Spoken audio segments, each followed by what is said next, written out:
2 Samuel 19. It was told Joab, "Behold, the king is weeping and mourning for Absalom." So the victory that day was turned into mourning for all the people, for the people heard that day. "The king is grieving for his son." And the people stole into the city that day, as people steal in who are ashamed when they flee in battle. The king covered his face, and the king cried with a loud voice, "Oh, my son Absalom! Oh, Absalom! My son! My son!" Then Joab came into the house to the king and said, "You have today covered with shame the faces of all your servants, who have this day saved your life and the lives of your sons and your daughters and the lives of your wives and your concubines, because you love those who hate you and hate those who love you. For you have made it clear today that commanders and servants are nothing to you. For today I know that if Absalom were alive and all of us were dead today, then you would be pleased. Now therefore arise, go out and speak kindly to your servants, for I swear by the Lord, if you do not go, not a man will stay with you this night, and this will be worse for you than all the evil that has come upon you from your youth until now."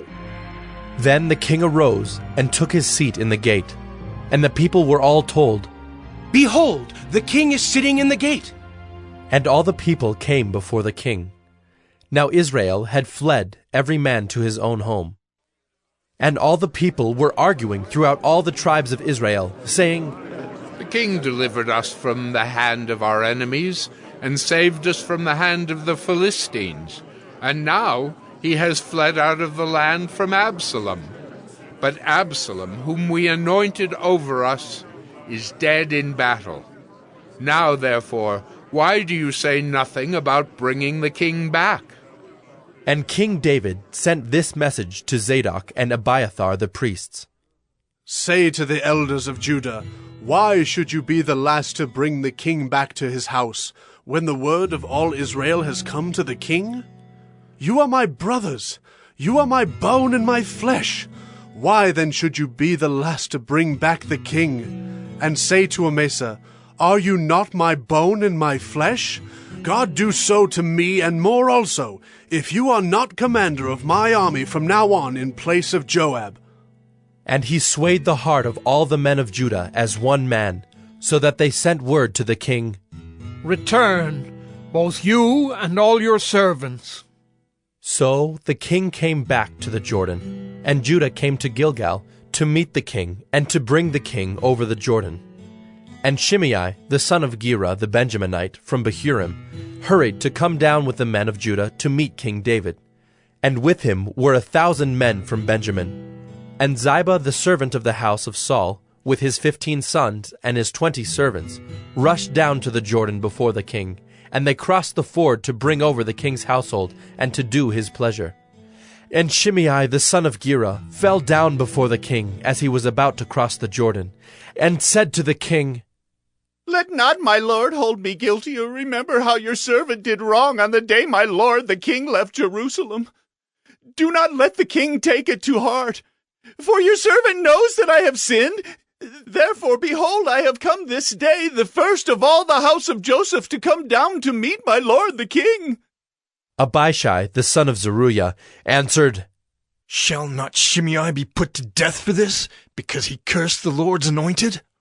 But David said, "What have I to do with you, you sons of Zeruiah, that you should this day be as an adversary to me? Shall anyone be put to death in Israel this day? For do I not know that I am this day king over Israel?" And the king said to Shimei, "You shall not die." And the king gave him his oath. And Mephibosheth, the son of Saul, came down to meet the king. He had neither taken care of his feet, nor trimmed his beard, nor washed his clothes from the day the king departed until the day he came back in safety. And when he came to Jerusalem to meet the king said to him, "Why did you not go with me, Mephibosheth?" He answered, "My lord, O king, my servant deceived me. For your servant said to him, I will saddle a donkey for myself, that I may ride on it and go with the king. For your servant is lame. He has slandered your servant to my lord the king. But my lord the king is like the angel of God. Do, therefore, what seems good to you. For all my father's house were but men doomed to death before my lord the king, but you set your servant among those who eat at your table. What further right have I than to cry to the king?" And the king said to him, "Why speak any more of your affairs? I have decided. You and Ziba shall divide the land." And Mephibosheth said to the king, "Oh, let him take it all, since my lord the king has come safely home." Now Barzillai the Gileadite had come down from Rogelim, and he went on with the king to the Jordan to escort him over the Jordan. Barzillai was a very aged man, 80 years old. He had provided the king with food while he stayed at Mahanaim, for he was a very wealthy man. And the king said to Barzillai, "Come over with me, and I will provide for you with me in Jerusalem." But Barzillai said to the king, "How many years have I still to live, that I should go up with the king to Jerusalem? I am this day 80 years old. Can I discern what is pleasant and what is not? Can your servant taste what he eats or what he drinks? Can I still listen to the voice of singing men and singing women? Why then should your servant be an added burden to my lord the king? Your servant will go a little way over the Jordan with the king. Why should the king repay me with such a reward? Please let your servant return, that I may die in my own city near the grave of my father and my mother. But here is your servant Kimham. Let him go over with my lord the king, and do for him whatever seems good to you."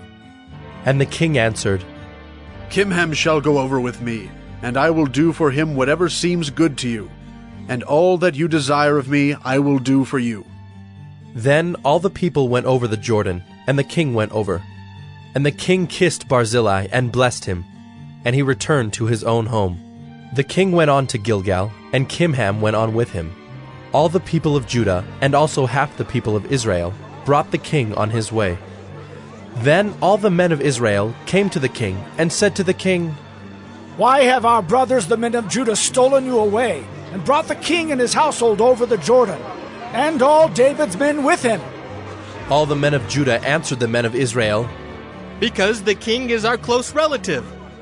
Why then are you angry over this matter?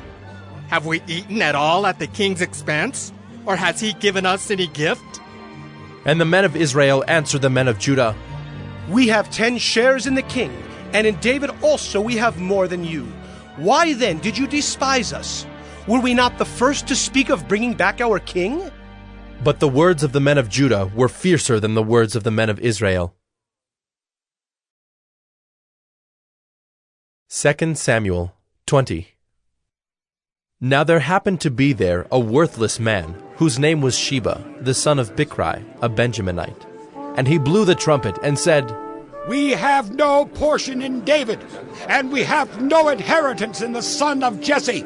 Every man to his tents, O Israel! So all the men of Israel withdrew from David and followed Sheba, the son of Bichri. But the men of Judah followed their king steadfastly from the Jordan to Jerusalem. And David came to his house at Jerusalem. And the king took the 10 concubines whom he had left to care for the house, and put them in a house under guard, and provided for them, but did not go into them. So they were shut up until the day of their death, living as if in widowhood.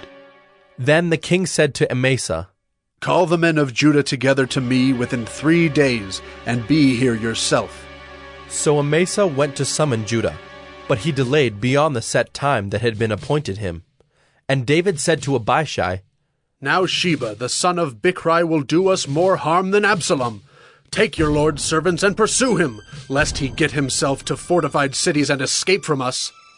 And there went out after him Joab's men, and the Kerethites and the Pelethites, and all the mighty men.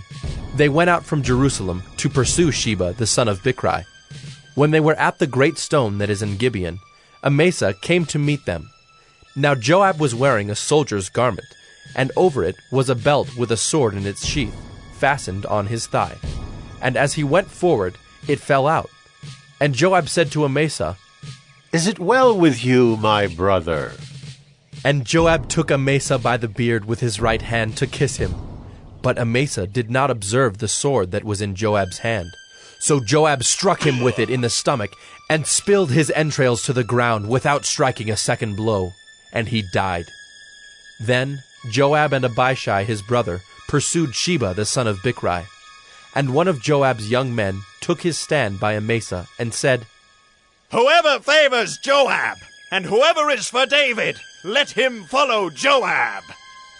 And Amasa lay wallowing in his blood in the highway, and anyone who came by seeing him stopped.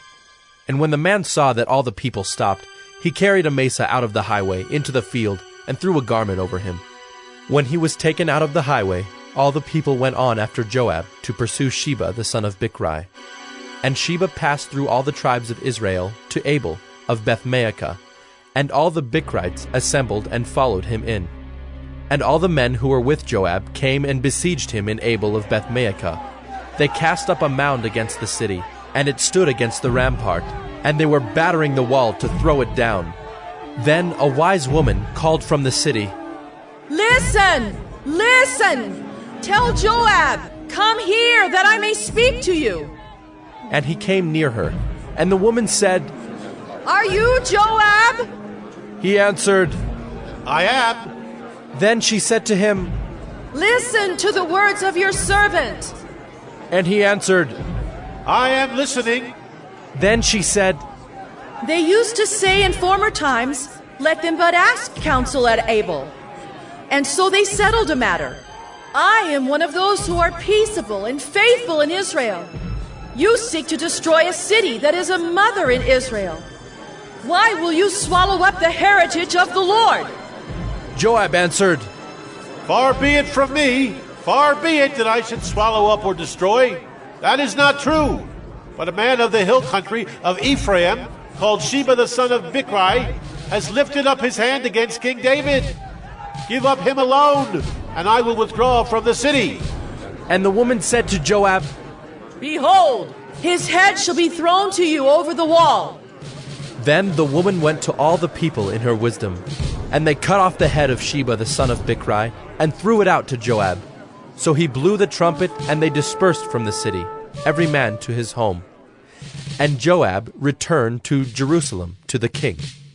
Now Joab was in command of all the army of Israel, and Benaiah the son of Jehoiada was in command of the Kerethites and the Pelethites, and Adoram was in charge of the forced labor, and Jehoshaphat the son of Ahilud was the recorder, and Sheva was secretary, and Zadok and Abiathar were priests, and Ira the Jairite was also David's priest. 2 Samuel 21. Now there was a famine in the days of David for 3 years, year after year. And David sought the face of the Lord. And the Lord said, "There is blood guilt on Saul and on his house, because he put the Gibeonites to death." So the king called the Gibeonites and spoke to them. Now the Gibeonites were not of the people of Israel, but of the remnant of the Amorites. Although the people of Israel had sworn to spare them, Saul had sought to strike them down in his zeal for the people of Israel and Judah. And David said to the Gibeonites, "What shall I do for you, and how shall I make atonement, that you may bless the heritage of the Lord?" The Gibeonites said to him, "It is not a matter of silver or gold between us and Saul or his house. Neither is it for us to put any man to death in Israel." And he said, "What do you say that I shall do for you?" They said to the king, "The man who consumed us and planned to destroy us, so that we should have no place in all the territory of Israel. Let 7 of his sons be given to us, so that we may hang them before the Lord at Gibeah of Saul, the chosen of the Lord." And the king said, "I will give them." But the king spared Mephibosheth, the son of Saul's son, Jonathan, because of the oath of the Lord that was between them, between David and Jonathan the son of Saul. The king took the 2 sons of Rizpah the daughter of Aiah, whom she bore to Saul, Armonai and Mephibosheth, and the 5 sons of Merab the daughter of Saul, whom she bore to Adriel, the son of Barzillai the Maholathite. And he gave them into the hands of the Gibeonites, and they hanged them on the mountain before the Lord, and the 7 of them perished together. They were put to death in the first days of harvest, at the beginning of barley harvest. Then Rizpah the daughter of Aiah took sackcloth and spread it for herself on the rock, from the beginning of harvest until rain fell upon them from the heavens. And she did not allow the birds of the air to come upon them by day, or the beasts of the field by night. When David was told what Rizpah the daughter of Aiah, the concubine of Saul, had done, David went and took the bones of Saul and the bones of his son Jonathan from the men of Jabesh-Gilead, who had stolen them from the public square of Bethshan, where the Philistines had hanged them, on the day the Philistines killed Saul on Gilboa. And he brought up from there the bones of Saul and the bones of his son Jonathan, and they gathered the bones of those who were hanged. And they buried the bones of Saul and his son Jonathan in the land of Benjamin in Zelah, in the tomb of Kish his father. And they did all that the king commanded. And after that, God responded to the plea for the land. There was war again between the Philistines and Israel, and David went down together with his servants, and they fought against the Philistines. And David grew weary. And Ishbi-Benob, one of the descendants of the giants, whose spear weighed 300 shekels of bronze, and who was armed with a new sword, thought to kill David. But Abishai, the son of Zeruiah, came to his aid, and attacked the Philistine, and killed him. Then David's men swore to him, "You shall no longer go out with us to battle, lest you quench the lamp of Israel." After this, there was again war with the Philistines at Gob. Then Sibbecai the Hushathite struck down Saph, who was one of the descendants of the giants. And there was again war with the Philistines at Gob, and Elhanan the son of Jaare-Oregim, the Bethlehemite, struck down Goliath the Gittite, the shaft of whose spear was like a weaver's beam. And there was again war at Gath, where there was a man of great stature, who had 6 fingers on each hand and 6 toes on each foot, 24 in number. And he also was descended from the giants.